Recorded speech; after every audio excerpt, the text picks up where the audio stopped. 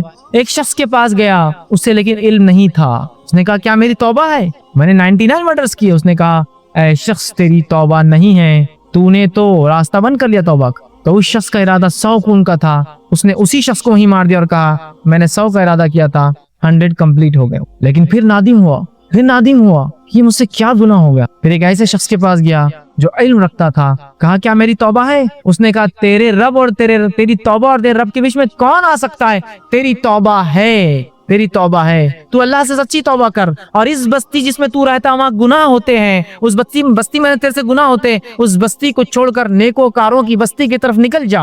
اس شخص نے دل میں ندامت تو تھی، سچی توبہ کی اور آگے نہ کرنے کا پکا عزم کیا، توبۃ النصوحہ کیا، اور اس بستی کی طرف چل پڑا جس بستی کی طرف اس کو بتایا گیا تھا کہ وہاں اچھے لوگ رہتے ہیں۔ جو راستے میں جا رہا تھا موت آ گئی اور وہاں گر گیا۔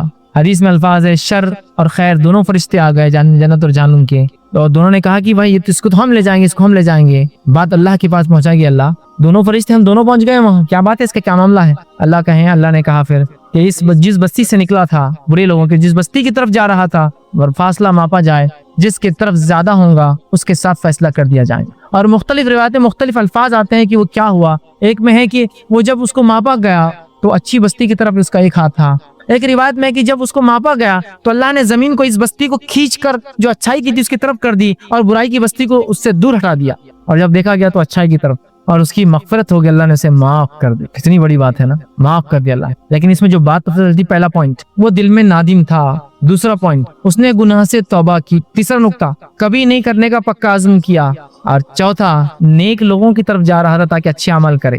تو اس کی صرف نیت تھی، ابھی عمل کچھ نہیں کیا تھا، تو پتہ چلا سچی توبہ کی نیت بھی ہو اور انسان عمل نہ بھی کر پائے تو معافی۔ لیکن آج ہم میں سے بہت سے لوگ ہیں سچی توبہ کرتے بھی نہیں ہے نا، نیت ہوتی، اندازہ لگا یہ مر جائیں گے تو کیا حال ہو۔ یہ ہے سچی توبہ اور یہ اللہ کی مغفرت۔ دوسرا واقعہ سنیے، صحیح مسلم کی روایت ہے، آپ صلی اللہ علیہ وسلم کے تعلق سے روایت میں آتا ہے، الفاظ ایسے، صحیح مسلم کی روایت میں جہینہ قبیلے کی عورت نے زنا کیا، زنا کرنے کے بعد آئی اور کہا اللہ کے رسول مجھ سے زنا ہوا، سزا دے دی۔ زنا کی سزا سنگسار ہے، وہ شادی شدہ تھی، جو ہے مجھے جو ہے زنا سے حمل ٹھہر گیا۔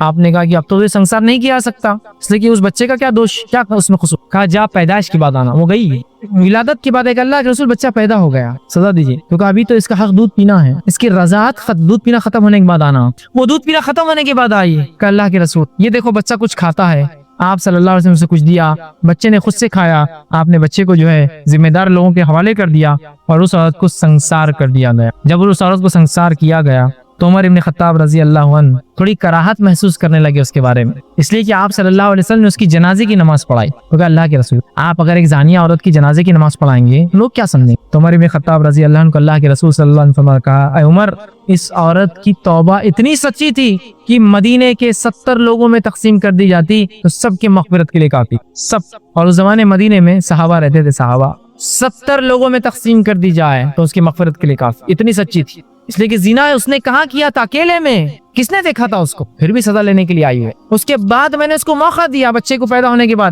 چاہتی تو واپس نہ آتی، چھپ جاتی، واپس بچے کو لانے کے بعد پھر اسے موقع دیا کہ رضا دودھ پلانے کے لیے موقع لے، لیکن اس کے بعد بھی وہ برابر واپس آئی۔ اندازہ لگائیے نا، کسی مجرم کو اگر ڈھیل دی جاتا کہ واپس جائیں گے سزا کے، کہا اس کی توبہ اتنی سچی تھی کہ اگر مدینے کے 70 لوگوں میں بانٹ دی جائے نا سب کی مغفرت کے لیے کافی ہو۔ تمہارا رب تو دیکھیے ہر توبہ کو قبول کرتا ہے، شرط ہے کہ توبہ سچی ہو۔ تو یہ ہمارے لیے ضروری ہے کہ ہم اپنے ہاتھوں کو اپنے رب کے سامنے اٹھائے، اپنے سر کو جھکائے، اپنے گناہ اور معصیت پہ خوب گر گڑائے کہ اللہ ہم سے یہ گناہ، ہم بہت گنہگار ہیں، اور اپنے رب سے سچی معافی مانگے، صدق دل سے توبہ کرے۔ اگر بندوں کا حق ہو تو سچے دل سے ان حقوق کو واپس کر دے، اور توبہ استغفار کا ایک معمول زندگی بنا لے کہ جو پچھلے ہوئے اللہ وہ ختم کر دے، اگلے جو ہونے کے امکانات ہیں اس سے مجھے بچا لے، اور اگر ہو یا نہ ہو استغفار کا معاملہ جاری رکھے، ورنہ توبہ اگر نہیں کریں گے تو گناہ بڑھتے جاتے ہیں، یاد رکھیے۔ اور یقین جانیے ہم اتنے نیکوکار لوگ نہیں ہیں کہ اتنی نیکی ہم سے ہوتی ہوں گی جتنے گناہ آج ہم کر رہے ہیں۔ تو توبہ ایک بہترین طریقہ ہے تو ہم سچی توبہ کریں, اپنے گناہوں پر نادم. اور کون سا ایسا شخص دنیا کا جس نے گناہ نہیں کیے, جس نے جو اپنے آپ کو پارسا اور پاک بتا کہ میں نے نہیں کیے؟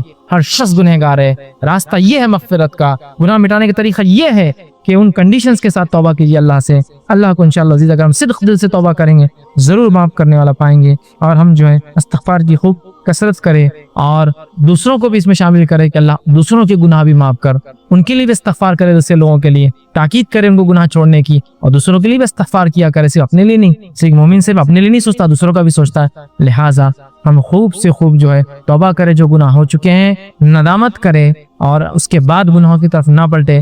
بندوں کا حق ہو تو کوشش کرے لے جا کر وہ حق جو ہے لوٹا دے.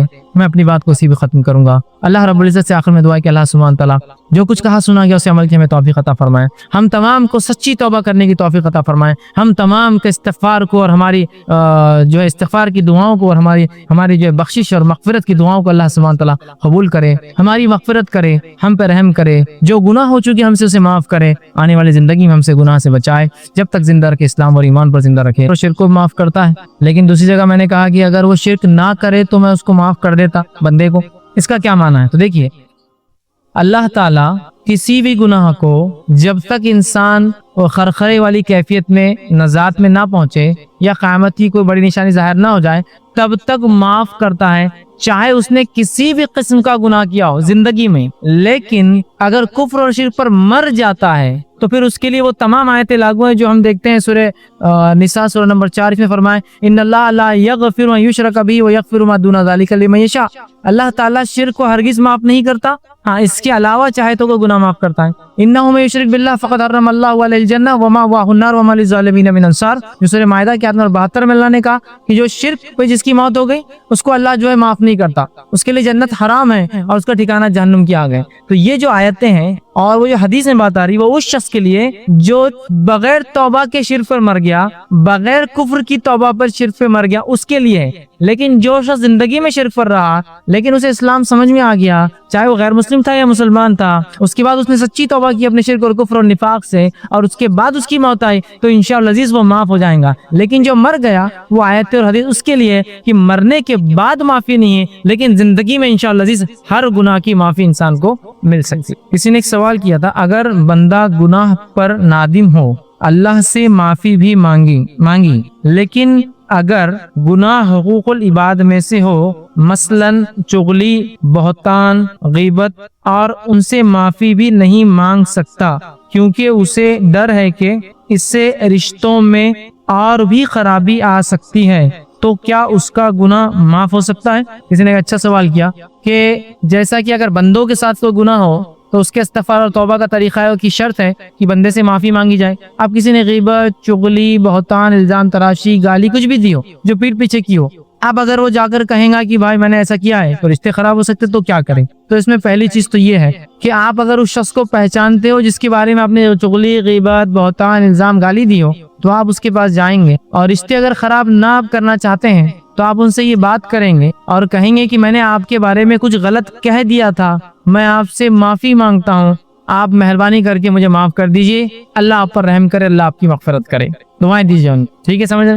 اور اگر کوئی شخص آپ سے معافی مانگے جس نے آپ کے خلاف کوئی جرم کیا ہو یا کوئی چغلی, غیبت, بہتان لگایا ہو, آپ بھی کوشش کریں, اپنا دل بڑا کریں. ہم چاہتے ہیں کہ ہمارا رب ہمیں معاف کرے, ہم بھی دنیا میں لوگوں کو درگزر کرتے رہے, معافی دیتے رہیں, تو لہٰذا آپ بھی اس کو جو ہے معاف کر دیں. پہلی شک تو بہرحال یہ ہو سکتا ہے. دوسرا, نہ صرف آپ کو اس شخص سے معافی مانگنا پڑیں گی, جتنوں کے سامنے غیبت کی ان کو کہنا ہوگا کہ میں نے اس کے بارے میں اس دن غلط بات کہی تھی آپ سے, اور اگر اتنے پورے نہیں مل سکتے ہیں تو میکسیمم نمبر آف پیپل کے سامنے بولیں گے, یا ان میں سے جتنے زیادہ ہو سکتے ہیں ان کو آپ کریں گے. لیکن اس کا طریقہ ہرگز یہ نہیں ہے کہ میں نے آپ کی ہو سکتا ہے چغلی کی ہو, غیبت کی ہو, بہتان کی ہو, فلاں کی ہو, امید ہے آپ مجھے معاف کریں گے, ایک ایس ایم ایس بھیج دیتے, امید ہے کہ آپ مجھے معاف کر دیں گے. یہ طریقہ نہیں ہے اس کا.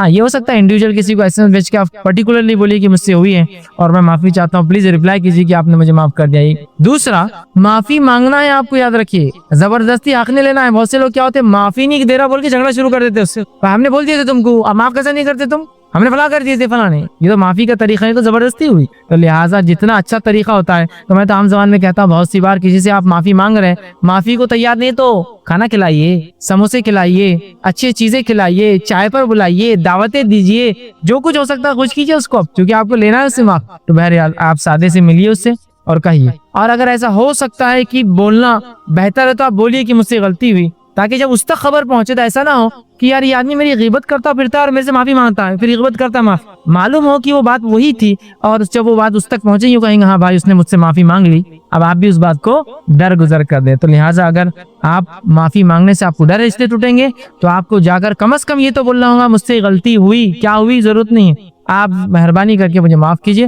اور امید ہے وہ شخص انشاءاللہ معاف کریں گا. اور میں بھی یہ کہوں گا کہ ہم بھی کوئی ہم سے آج معافی مانگتا ہے تو کر دے, لیکن اگر حق ہو, چغلی میں اس میں کوئی حق نہیں ہے, صرف معافی مانگنا, حق ہو تو حق تو دینا پڑے گا. آپ یہ نہیں بول سکتے معاف کر دو حق نہیں لوٹا سکتے ہم, ٹھیک ہے, حق تو دینا پڑے گا.